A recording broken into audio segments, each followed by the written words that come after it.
할렐루야. 예수 안에서 이 비전교회 모든 식구들 축복하고 또 사랑합니다. 하나님께서 힘들고 어려운 이 시기에도 여전히 우리와 함께 하시고 또 모든 분들의 삶과 또 생각과 마음과 하는 모든 일들을 주관하시고 보고 계신 줄 믿습니다. 우리 주 안에서 평안을 누리시며 예배 자리에 나가겠습니다. 다 함께 찬양합니다. 온 마음 다해 주님과 함께 하시는 주님과 함께하니 이 고요한 시간 주님의 보좌 앞에 내 마음이 일손대 모든 것 하신 주님께 넘칠 것없네 내 마음과 정성 다해 주 바라나이다.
종들아 찬송하라.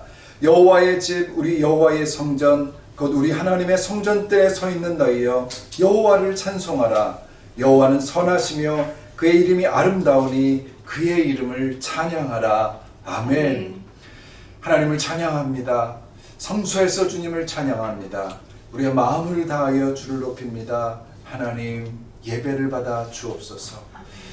높이 들린 곳에 하나님께 영광이 되게 하여 주옵시고 우리 가운데 예배를 통하여 하나님의 은혜를 맛보는 귀한 시간이 되게 하여 주옵소서.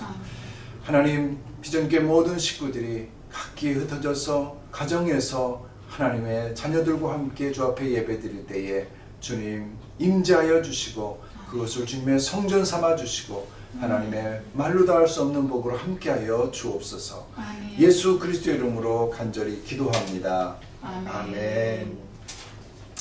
이 시간 우리 모두 주님 앞에서 고백의 기도를 드리기를 원합니다. 예배자로서 온전치 못한 우리의 모습 십자가 옆에 다 내려놓고 예배를 위하여 부르짖으며 기도합니다. 주여 우리의 연약함을 용서하여 주옵소서. 함께 기도하겠습니다. 아버지 하나님 주님 앞에 섭니다. 하나님 코로나 사태를 맞이해서 하나님 우리가 안에 있지만 여전히 우리의 마음과 우리의 입술과 우리의 행위는 하나님 주님의 그 거룩함에서 멀어져 있고 하나님 매일 생각하는 것이 하나님 마음을 흡족하기보다는 하나님 정말 삶의 예배로 제사로 나아가지 못한 우리의 하나님의 우리의 아버지 주 아까움을 느꼈습니다. 아버지 하나님 앞에 용서를 구할 때에 주님 이 시간 우리를 맑게 시켜 주시옵소서. 다 함께 나주의 도움 받고자 4절 찬송합니다. 내 주님 서신 발 앞에 나 엎드렸으니 그 크신 역사 이루게 날 받아주소서. 내 모습 이대로 주 받아주소서.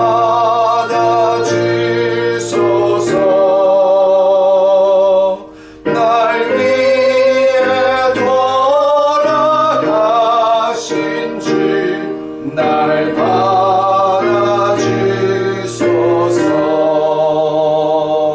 내 모습 이대로 주 받아주소서. 날 위해 돌아가신 주 날 받아주소서.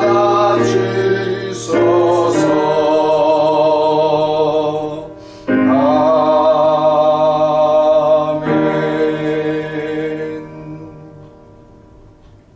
사랑과 은혜가 많으시며 언제나 저희들을 축복하시기를 원하며 큰 계획과 섭리로 다스리시는 하나님 아버지께 찬양과 경배를 드립니다. 영광 받으시옵소서. 오늘 성일을 맞아 영상 예배를 들을 수 있도록 인도하여 주시니 감사합니다. 코로나19 사태로 지금까지 전 세계가 수개월 동안 고통과 두려움으로 희생되고 있습니다.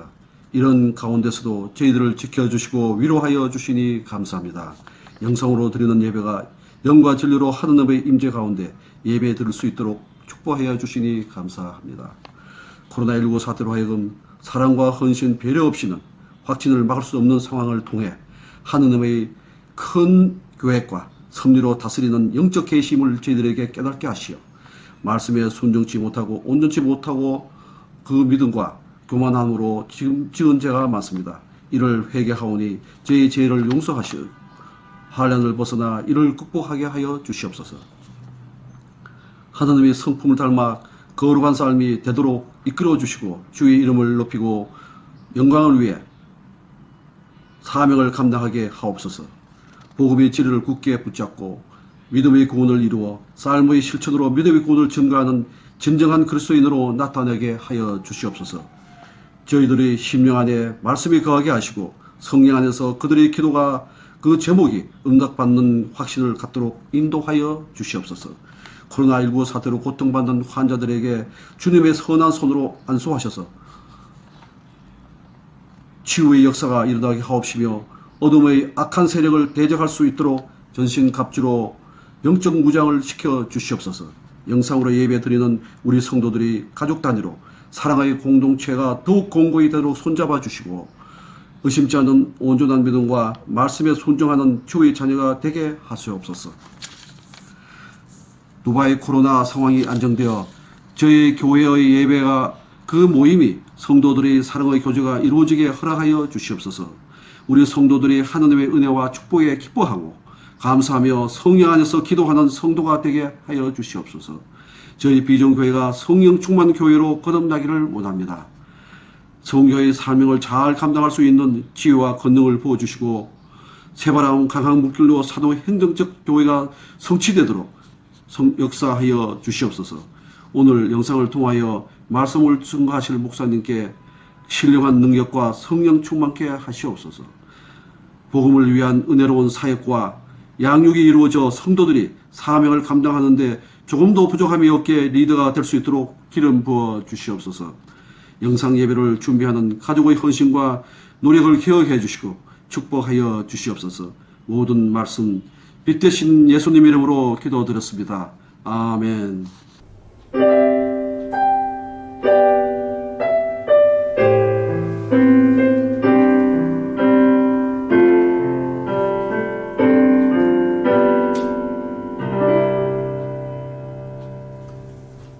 아멘. 할렐루야.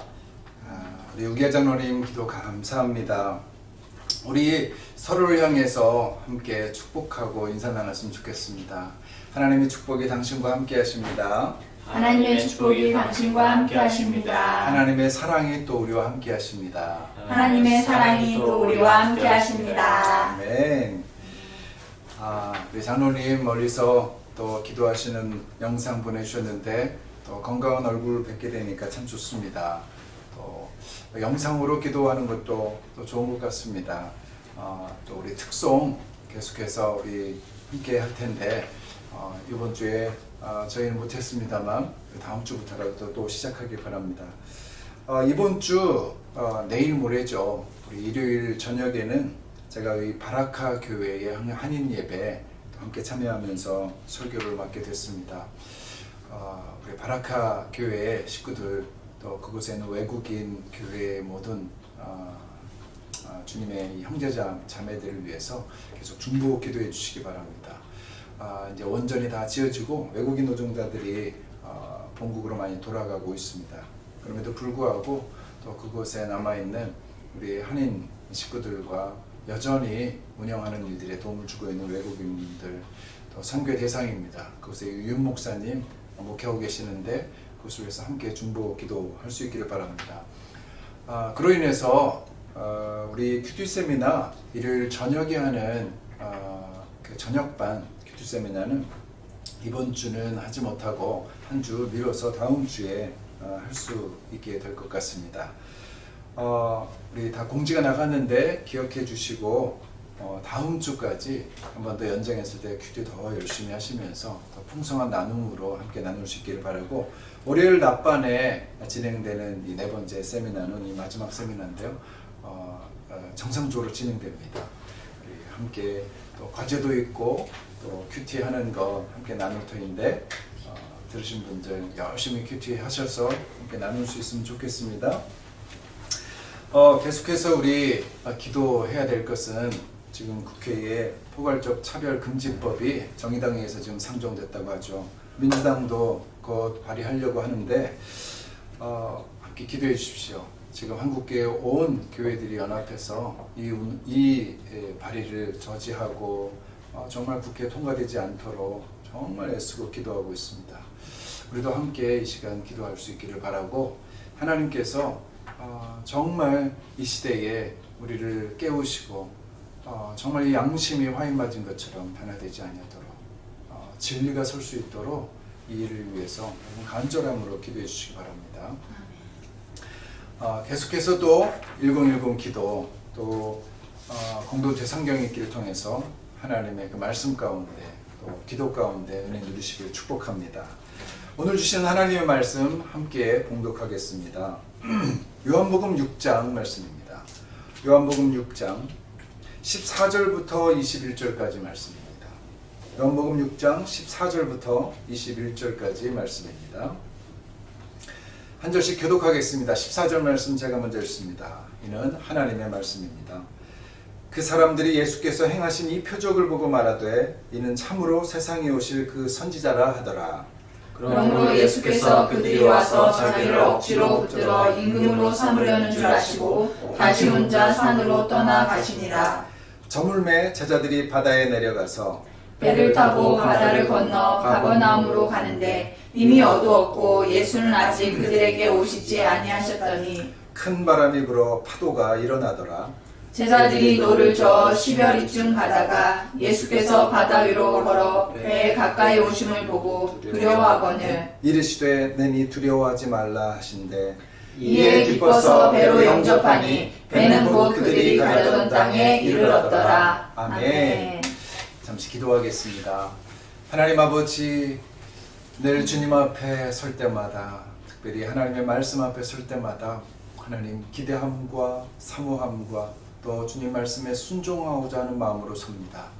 하나님 이 시간 주님 각계 개인에게 하나님이 원하시는 말씀을 허락하여 주옵시고 주의 말씀 따라 하나님 오늘 하루도 또 이 일주일 동안도 일생 동안 하나님 그렇게 살 수 있도록 우리를 단련하여 주옵소서.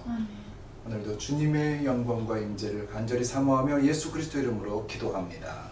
아멘. 요즘 우리 코로나 사태를 통해서 보여지는 이 미국의 민낯으로 인해서 많은 사람들이 실망하고 있습니다. 그 중심에는 트럼프 대통령이 있습니다. 저도 이번에 좀 더 알게 되었는데 미국에서의 대통령 권한이 우리가 생각하는 또 우리나라의 정치 풍토하고는 완전히 다르고 또 상상할 수 없을 정도의 그런 권한을 가지고 있다고 합니다. 특히 국제관계에 관한 미국의 입장을 표명할 때 그것을 결정하는 데 있어서 대통령의 이 권한과 의지는 거의 절대적이라고 합니다. 트럼프 대통령이 미국 우선주의라는 기치 아래 행했던 모든 조치들은 사실 미국인들의 절대 다수의 동의와 상관이 없습니다. 그냥 대통령의 권한만으로도 거의 모두 가능했다고 합니다.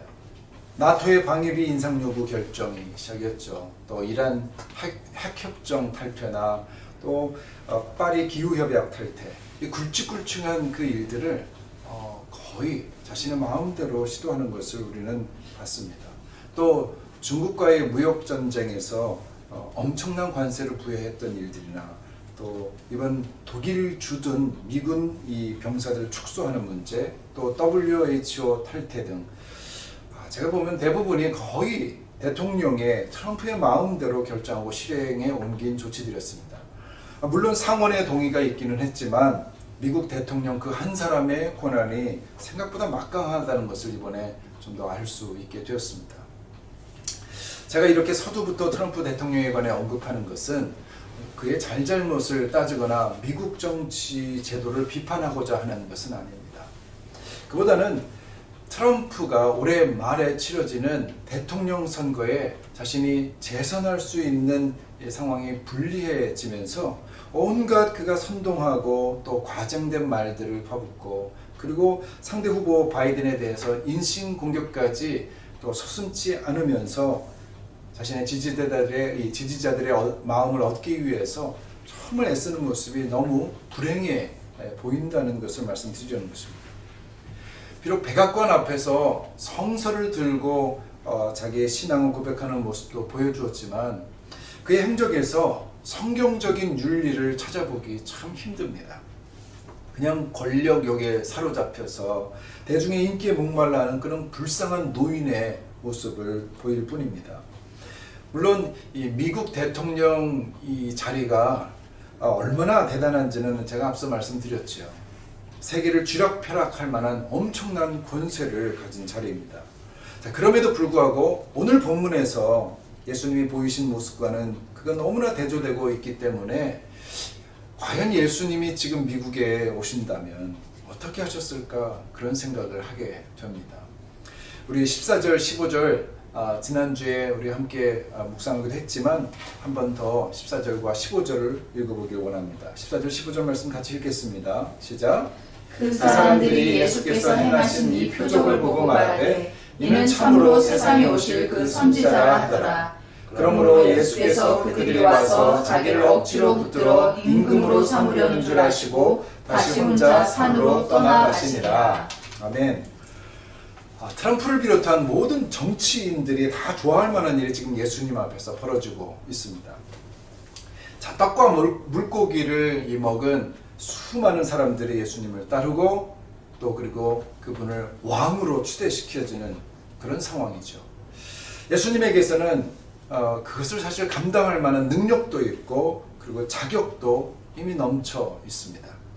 저는 이 본문에서 예수님이 그 전에 겪으셨던 광야의 시험 장면이 겹쳐져 생각이 됩니다. 그때 돌을 떡으로 만드는 유혹에 이어서 기적을 통해서 또 사람들의 인기를 얻는 것, 그리고 온 세상을 통치하는 권력의 유혹들이 모두 그 광야의 시험 속에 등장하지 않습니까? 지금 보십시오. 보면 오병이어로 돌을 이 떡으로 만든 것 같은 엄청난 기적이죠. 또 이 기적을 통해서 사람들의 인기를 얻을 수 있는 그런 상황이 되고 그 때문에 왕으로 추대되기까지 하는 이 장면이 마치 광야의 세 가지 시험을 다 압축시켜 놓은 것, 그런 장면으로 연속이 됩니다. 여러분, 유혹은 한 번에 그치지 않습니다. 자신의 수준에 맞게 계속해서 유혹이 온다는 사실을 우리는 잊지 말아야 됩니다. 그런데 예수님은 바로 이때를 떠날 때다 이렇게 여기셨습니다.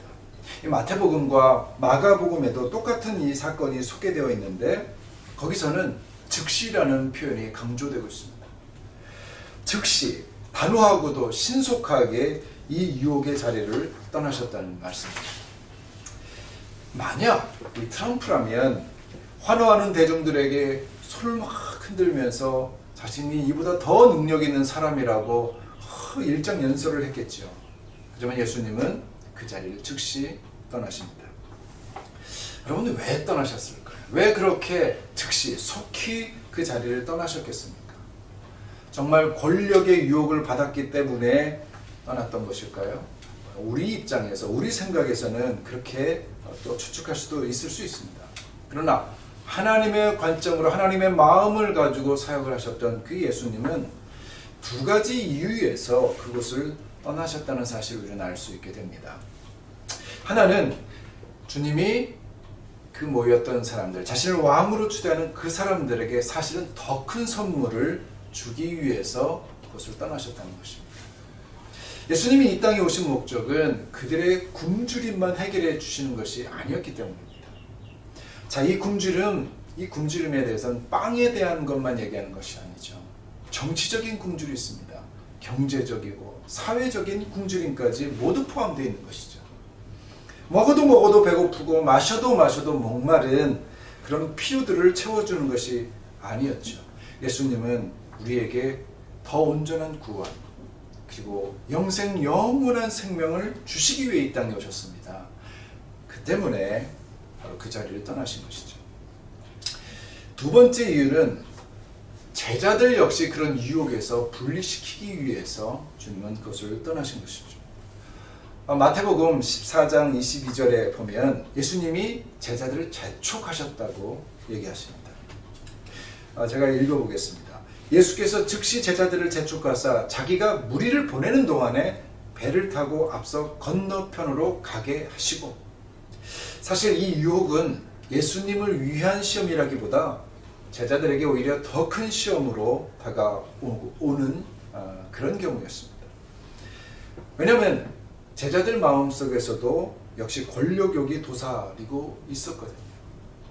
그래서 안드레와 요한의 어머니가 예수님 앞에서 그들을 주님의 나라의 오른쪽, 예수님 오른쪽 왼쪽에 앉게 해달라고 부탁을 하죠. 바로 그때 그 소식을 알게 된 제자들이 얼마나 분노합니까?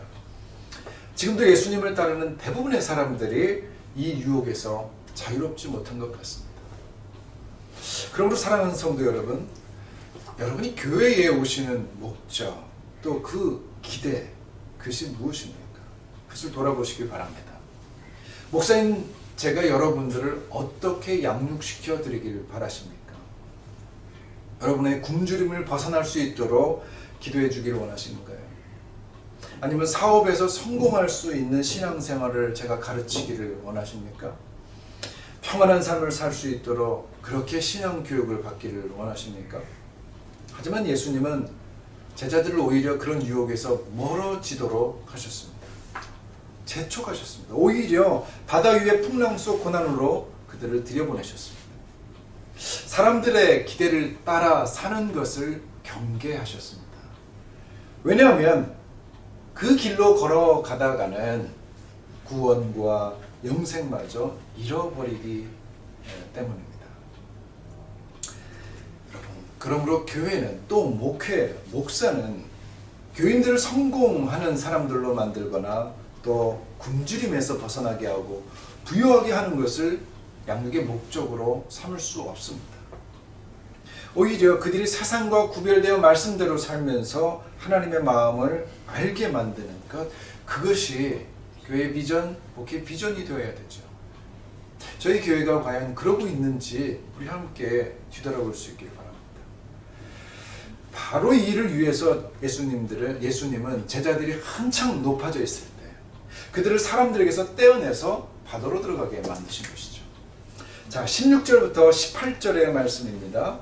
함께 읽겠습니다. 시작. 저물매 제자들이 바다에 내려가서 배를 타고 바다를 건너 가버나움으로 가는데 이미 어두웠고 예수는 아직 그들에게 오시지 아니하셨더니 큰 바람이 불어 파도가 일어나더라. 아멘. 큰 바람이 불어 파도가 일어나더라. 여러분, 오병이어 사건 직후에 제자들에게 바다 가운데서 사경을 헤매는 고난을 찾아주셨습니다. 그런 고난이 왔습니다. 그런데 이 고난은 제자들이 선택한 것도 아니고 아니면 또 그들의 잘못으로 야기된 고난이 아니었습니다. 오히려 그들은 예수님의 말씀에 순종했고 그래서 자신들을 환대하는 군중들을 떠나서 배에 오르라는 주님의 재촉하는 말씀을 듣고 순종해서 일어난 고난입니다. 만약에 그들을 환대하는 군중들과 함께 있었으면 이런 고난을 당할 일이 없었습니다. 여러분, 우리는 흔히 말씀대로 살고 그 말씀에 순종하면 평안할 것이다. 그리고 이 땅에서도 축복받을 것이다. 이렇게 우리는 믿습니다. 자, 그런 믿음을 전제로 말씀에 순종하려고 하죠. 그래서 말씀 읽고 묵상하면서 물질적으로 또 건강상에 또 성공의 축복을 우리는 기대합니다. 그런데 이 제자들의 이 경우를 우리가 보게 되면 순종한 결과, 그들이 예수님의 말씀에 순종한 결과 사경을 헤맬 정도로 죽을 뻔한 고난이 찾아오는 것을 보게 됩니다. 만약에 이것이 사실이라면, 말씀대로 살았는데도 고난이 찾아오게 된다면, 여러분이 그렇다면 이 고난은 오히려 필요한 고난입니다. 반드시 겪어야만 하는 고난이라는 그런 결론이 나오게 됩니다. 왜냐하면 그 고난에는 하나님의 뜻과 계획이 담겨져 있기 때문이죠. 주님의 제자들에게, 주님의 자녀들에게 아무 이유 없이 주님께서 고난을 주시겠습니까? 여러분, 예수님이 제자들에게 자, 바다에 가면 죽을 만큼 고생하게 될 것이라고 미리 이렇게 말씀하셨다면 그들이 선뜻 바다에 뛰어들었을까요? 아마 순종하지 못했을 겁니다. 여러분, 고난은 누구나 싫어합니다. 하지만 고난과 고통을 통해서야만 깨달을 수 있는, 얻을 수 있는 하나님의 은혜가 있습니다. 만약에 그렇다면 그것은 반드시 거쳐야만 하는 신앙의 코스이기도 합니다. 이때 예수님이 드디어 제자에게 오십니다. 우리 19절 말씀입니다. 19절 말씀 읽겠습니다. 시작. 제자들이 노를 저 10여리쯤 가다가 예수께서 바다 위로 걸어가 배에 가까이 오심을 보고 두려워하거늘 떠나셨던 예수님이 다시 제자들에게 가까이 오십니다. 여러분, 여기 중요한 메시지가 있습니다. 자, 오늘 말씀의 제목이 떠날 때, 오실 때입니다. 여러분, 주님은 우리를 떠날 때가 있으시고 우리에게 오실 때가 있다는 말씀입니다. 오병이어 사건을 통한 영광의 순간, 사람들이 나를 높여주고 그래서 내가 무엇인가 더 큰 일을 하게 되면서 더 올라갈 수 있게 됐을 때, 그때는 주님이 떠나가실 수도 있다는 그런 생각으로 우리 조심하셔야 됩니다. 오병이어 사건이 벌어지는 현장에서 제자들이 느꼈을 그런 감격을 한번 상상해 보시기 바랍니다. 보리떡 5개와 물고기 2마리가 쉴 새 없이 불어납니다. 자, 그것을 나누어 줬더니 사람들이 놀랍니다. 너무너무 기뻐합니다. 그 모습을 지금 제자들은 봤죠. 수많은 군중들이 환호성을 지르면서 나눠주는 음식을 배불리 먹고, 그리고 예수님을 향해서 메시아다, 메시아다 이런 소리들이 막 들려오기 시작합니다. 저분이야말로 우리의 왕이 되셔야 된다. 이런 소리를 들었을 때 제자들, 예수님을 가까이서 모신 제자들의 그 마음이 어땠을지 한번 상상해 보십시오. 무엇인가 엄청난 일이 벌어질 것만 같은 그런 분위기. 이제 온 세상이 변화가 되고 내가 모시는 분이 왕으로 등극하게 될 것이라는 어떤 기대감. 자, 그 덕에 누리게 될 또 다른 그 영광. 바로 그 순간이 예수님이 떠날 때였습니다. 만약 바다에서 큰 바람과 파도가 일지 않아서 제자들이 또 편안하게 노젓고 있다는 것을 가정해 본다면 어떻겠습니까? 그들이 어떤 생각을 하고 있었을까요? 그곳에서 사람들의 환영을 받으면서 벌어질 온갖 기대와 망상을 헤매고 있지 않았을까요? 그 망상 속에 빠져서 그때 나오지 않고 그때 있었으면 어땠을까? 거기에 도취되어 있었을 것입니다. 그러다가 갑자기 노를 젓고 있는 자신의 현실을 보면서 탈감, 내가 왜 이런 일을 하고 있는 거지? 예수님은 왜 그러셨을까? 또 원망도 생기고 또 여러 가지 의심도 생기고 그러지 않았을까요? 마태복음과 마가복음에서는 예수님이 따로 한적한 곳으로 떠나 기도하셨다 이렇게 소개하고 있습니다. 하지만 제자들은 평소에 얼마나 기도했는지는 잘 모르겠지만 오병이어 사건 직후에는 아마 기도가 될 리 없었을 것입니다. 흥분했겠죠.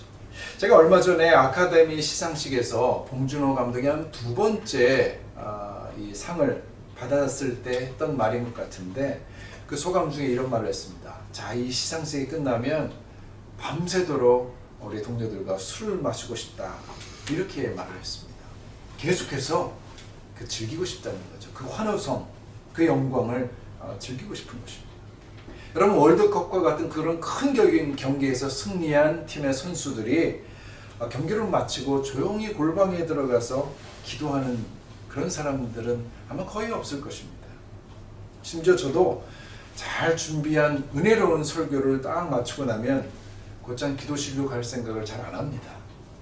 일을 잘 마쳤다는 뿌듯함과 안도감에 그때까지 막 학부모져 나왔더니 아들의 날림 있지 않습니까? 이것을 내가 진정시키지 못하고, 그래서 이리저리 돌아다니고 싶고, 또 보고 싶었던 사람 좀 만나서 오늘 했던 설교에 대해서 좀 더 이야기도 좀 나누고 싶고, 그리고 좋은 식당도 가서 식사도 하고, 또 가능하면 영화도 보고. 왜 그럴까요? 어떤 보상, 그것을 받고 싶은 마음이 더 강하게 작용하기 때문입니다. 그렇게 되지 그냥 조용히 앉아서 기도하겠다, 여기까지 나아가는데 하나님께서 우리에게 요구하시는 것이 있다는 것이죠. 바로 이때가 위험한 때라는 것입니다. 여러분 아세요? 목사님들 또 많은 유명한 인사들이 바로 이 영광 뒤에 쉽게 넘어진다고 합니다. 만약 제자들이 그렇게 기도할 수 있는 사람들이었다면 예수님께서 혼자 가지 않으시고 제자들과 함께 기도하러 가셨을지도 모릅니다. 그러나 제자들의 믿음은 아직 거기까지 이르지 못했죠. 그래서 어쩌면 파도 속에 그들을 놓는 것이 정신을 차리게 하는데 가장 빠른 방법이 될 수 있었지 않을까, 그런 개인적인 생각을 해보기도 합니다. 여러분, 제자들은 지금 큰 바다와 싸우느라고 그런 예전의 영광의 감상에 빠져들 그런 겨를이 없습니다. 여러분, 지금 목숨이 왔다 갔다 하는데 무슨 영광을 아쉬워합니까? 높은 자리 같은 것을 어떻게 여기서 지금 소원합니까? 살고 봐야죠. 자, 심지어 그들은 자신들에게 다가오는 예수님조차 알아보지 못할 만큼 두려움에 떨고 있습니다. 위기 상황이죠. 네, 여러분, 아이러니한 것은 조금 전까지 자신들에게 영광을 주시던 그분을 이제는 두려운 존재로 여기고 있다는 사실이죠. 자, 그렇다고 예수님을 몰라보는 제자들을 비난해야 될 수 있는가? 또 그건 아니죠. 생각해 보십시오. 아무리 사랑하는 사람, 또 가족과 같은 사람, 연인이라 할지라도요, 한밤중에 갑자기 옆에 이렇게 나타나면 그럼 놀라지 않을 수 없습니다. 전혀 예상치 못한 상황이 전개되고 있으니 제자들이 상상도 못하고 두려움에 떠는 것은 당연한 일인지도 모릅니다. 하지만 여기서 우리가 주목해야 되는 점은 그들이 오병이어 사건을 통해서 얻게 된 예수님에 대한 그 믿음, 그 신앙이 예수님의 곁에 계시지 않는 상태에서 다가온 그 위기 상황이 되자 한순간에 무너지는 그런 허상에 불과했다는 것이 이렇게 드러나고 만다는 것이죠. 여러분, 영광을 통해 얻은 믿음, 축복 속에 쌓아진 그런 믿음은 허상이라는 것입니다. 반나절 전에 바로 눈앞에서 굶주림의 해결을, 그 문제를 해결받은 그런 엄청난 기적을 그들이 다 경험했음에도 불구하고 지금 또 다른 위기가 닥치자 두려워서 떠는 그들의 모습, 여러분, 이것은 어쩌면 우리 믿음의 현주소인지도 모릅니다. 여러분, 어제 나를 살리신 하나님이 오늘도 나와 함께 하신다는 그것을 믿는 것이 진짜 믿음이죠. 게다가 어제 역사하신 그 은혜로 인해서 오늘 내가 죽어도 좋다는 그 믿음까지 나아간다면 여러분, 하나님께서 우리를 세상을 변화시키는데 얼마나 자유롭게 쓰실 수 있겠습니까?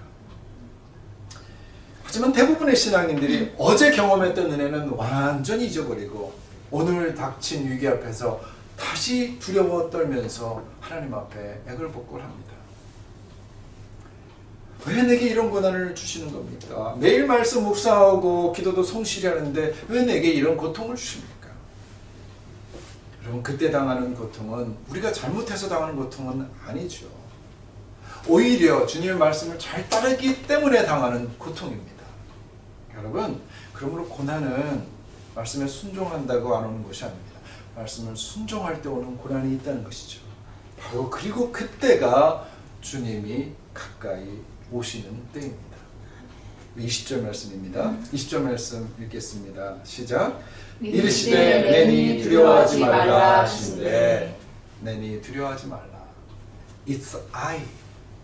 Do not be afraid. 나다. 내가 여기 있다. 그러니 두려워하지 마라. 영어 보니까 It's I예요. It's me도 아니에요. It's I. 나다라는 거예요. 두려워하지 말라. Do not be afraid. 우리는 두려워할 것이 아니라 오히려 가까이 오시는 주님을 감사함으로 맞을 것입니다. 이 다른 복음서를 보면 이 사건이 있기 전에도 제자들과 함께 배에 타신 예수님이 잠에서 깨어나셔서 그 즉시로 풍랑을 잠잠케 하셨던 그 일이 있었다고 기록되어 있습니다. 자, 생각해 보십시오. 그렇다면 주님이 이런 능력이 있으면 그냥 멀리서 제자들이 고생한 것을 보시고 그래서 풍랑을 잠잠케 하시면 될 거 아닙니까? 왜 굳이 물 위를 걸어서 제자들이 놀람에도 불구하고 꼭 배까지 오시느냐 하는 것이죠. 왜일까요? 바로 이것도 제자들을 위해서 그렇게 하신 것입니다. 제자들의 믿음을 돋구기 위해서 하신 것입니다. 그들의 믿음을 견고케 하기 위해서 제자들에게 친히 다가오신 것입니다. 여러분, 이것이 자신의 제자들을 세워가시는 주님의 과정, 방법입니다. 이것이 믿음의 정규 코스입니다. 그러므로 우리는 고난으로 인해서 두려워할 것이 아니라 그때 주님이 오시는 것을 감사함으로 맞아들일 수 있어야 됩니다. 오늘도 주님께서 우리에게 말씀하십니다. 나다. 두려워하지 마라. 우리가 이루어낸 성과에 대해서 스스로 높아지고 사람들의 인기와 칭찬에 도취되었을 때 그때 주님은 떠나십니다. 그리고 우리에게도 떠나라고, 거기서 나오라고 말씀하십니다. 그러면 그때가 떠날 때입니다. 하지만 믿음의 걸음을 한 발자국 더 나아가야 할 때 그때 고난 가운데 겸손함으로 주님의 도움을 바라볼 때 그때가 주님이 오실 때입니다. 그때 주님께서 우리 배 안에 들어오십니다. 멀리서 단지 우리의 고난의 환경을 바꿔주시고 우리를 아무렇지도 않게 평안하게 잠잠케 다 주의를 변화시켜서 우리에게 그 상황을 주시는 것이 아닙니다. 그렇게 하실 수도 있겠죠. 하지만 그것은 주님의 방법이 될 수 없습니다. 주님은 친히 우리 안에 들어오십니다. 이것이 구약과 신약을 나누는 또 다른 상징이 되기도 하죠. 구약의 하나님은 능력으로 우리를 구원하시는 분으로 나타나십니다. 그러나 신약의 예수님은 우리 안에 친히 들어오십니다. 주님은 우리에게 숨을 내시죠. 그리고 뭐라고 하십니까? 성령을 받아라 이렇게 말씀하십니다. 주님은 이제 우리에게 성령 충만, 우리 안에 들어와서 충만히 거하시기를 원하십니다. 그때 우리는 모든 고난, 어려움, 역경들을 이겨나갈 수 있는 여러분 공격적인 신앙, 능력 있는 신앙으로 설 수 있게 되죠. 자, 이제 마지막 21절을 읽고 마치기 원합니다. 21절 말씀입니다. 시작. 이에 기뻐서 배로 영접하니 배는 곧 그들이 가려던 땅에 이르렀더라. 아멘. 사랑하는 성도 여러분, 우리가 주님의 말씀을 순종하고 말씀대로 사는 삶을 살 때도 고난은 여전히 우리에게 존재합니다. 그때 우리가 영문을 몰라 제자들처럼 당연히 하면서 왜 이런 고난을 나에게 주십니까? 하나님께 하소연하고 허둥댈 때 주님이 오셔서 말씀하실 것입니다. 나다. 두려워하지 말라. 그리고 우리 안에 들어오십니다. 그때 우리의 고난은 오히려 큰 기쁨으로 변할 것입니다. 그 기쁨 가운데 우리는 결국 예수님을 모시고 목적지에 함께 도달하게 될 것입니다. 그러므로 오늘도 이 한 주간도 우리 평생도 우리 인생 가운데 그토록 친밀하게 동행하시는 예수님을 만나서 그분을 내 안으로 모시는 그 일을 통해 기쁨으로 이 믿음의 여정을 계속해서 걸어가시기를 주의 이름으로 축원합니다. 아멘. 이 시간 다 함께 우리 감사의 찬양을 부르며 우리의 신앙을 고백하고 결단의 기도 주 앞에 드리며 나가기를 원합니다.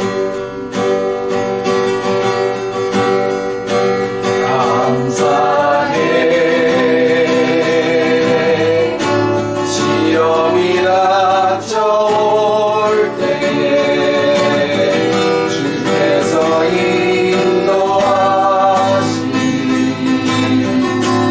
두려움 없네. 또 감사해 또 감사해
시간 함께 기도하겠습니다.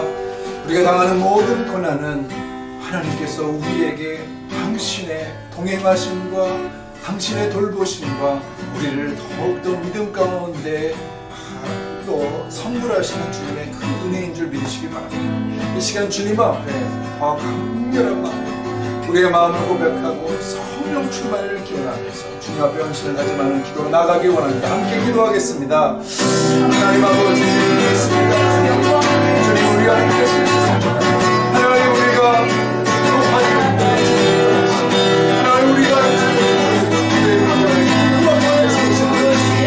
주님은 십자가에 길을 걸어가셔서 하나님 우리를 곳에 가야 되고 하나님 어떻게 주님을 사랑하시고 십자가에 예수님 우리도 우리 십자가에 그런 믿음을 하나님 주님의 성령을 붙들고 우리가 모든 것을 깨달아 세계의 하나님의 자리여 주시옵소서. 은혜의 하나님 감사합니다. 늘 우리와 동행하시며 우리와 함께 하신 하나님을 찬양합니다. 하나님 우리가 높아질 때에 우리의 힘으로 모든 걸 할 수 있다고 생각할 때 그때 주님은 우리와 함께 할 수 없습니다. 하나님 우리가 힘들고 어렵더라도 하나님을 모시고 또 주님을 높이는 그 일들을 할 때 주님 우리와 함께 하심을 믿고 감사드립니다. 고난 당할 때 어려울 때 주님이 우리와 함께 하심을 믿고 잊지 않게 하여 주시옵소서. 아버지 하나님 시험을 당하고 어려울 때도 하나님 주님이 함께 하신다는 사실을 믿는 가운데에 하나님 십자가 지신 예수 그리스도를 나도 쫓아갈 수 있는 그런 결단과 헌신 있게 하여 주옵소서. 주님은 십자가를 지시는데 나는 축복을 받겠다 하는 것, 하나님 그것은 천국의 온전한 하나님 믿음이 아닌 줄 압니다. 아버지 하나님 이 시간도 우리를 향해서 하나님 부탁하신 일들을 감당하기 위하여 어제 경험했던 그 하나님에 대한 믿음이 오늘과 영원토록 변치 않기를 하나님 간절히 간구하오니 주님 역사하여 주옵소서. 예수 그리스도 이름으로 간절히 기도드립니다. 아멘. 이 시간 우리 주님 앞에 찬송 부르며 공헌하는 시간을 갖겠습니다. 은혜 아니면 나서지 못하네.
감사합니다. 우리와 동행하신다고 약속하시며 우리 안에 들어와 충만히 거하실 그 예수 그리스도의 성령님을 환영하고 하나님 기대합니다. 주님 말씀 따라 살게 하시고 강하고 하나님 군사된 믿음으로 주의 제자로서의 삶을 살게 하여 주옵소서. 하나님 우리가 가진 모든 것을 주님 앞에 내어놓고 주님이 하시는 모든 일들의 그 말씀에 순종하며 고난 속에서도 주님과 동행하는 그런 영광을 누릴 수 있도록 축복하여 주옵소서. 주 앞에 드리는 헌금 그 물질에 주님께서 축복하여 주셔서 하나님 더 많은 물질들을 주님 앞에 더 드리며 하나님 그래서 우리가 풍족한 가운데 주님을 섬길 뿐만 아니라 부족한 사람들에게도 하나님의 복음과 이 물질을 나눠줌으로 주의 나라를 건설하는데 귀한 사역 감당하는 저희들 되게 하여 주옵소서. 가정마다 주님의 손길이 함께 하시고 주의 축복을 더하여 주옵소서. 이제는 우리 주 예수 그리스도의 은혜와 하나님 아버지의 그거 무한하신 사랑하심과 성령님의 인도 역사 충만하시니 어떠한 고난과 환경 가운데서도 주님을 신뢰하며 오실 주님을 기대하고 내 안에 성령으로 모셔서 충만한 삶으로 주 앞에 제자로 세우심을 결단하는 고개 숙인 주님의 친백성들 머리머리 위에 저들의 기도와 간구 위에 헌신 위에 그의 영혼과 그의 가정과 향하는 모든 일들 위에 우리 두바이 비전교회와 흩어져 있는 주님의 선교사들 위해 이제로부터 영원까지 함께하옵시기를 간절히 축원하옵나이다. 아멘. 하나님 우리 봐주시고 우리 영광을 주옵소서. 찬양합니다. 하나님 앞에서 아멘. 살아계신 하나님을 찬양합니다. 살아계신 주 나의 참회소와 걱정되신 아멘 정영대 사랑의 주 널 기도하리 내 모든 삶의 기쁨 늘 충만하리 아멘. 하나님께 감사와 영광이 받습니다. 한 주 동안도 우리와 함께 하시는 우리의 인생의 배에 올라타시는 예수님과 함께 승리하는 삶을 누리시길 축복합니다. 할렐루야.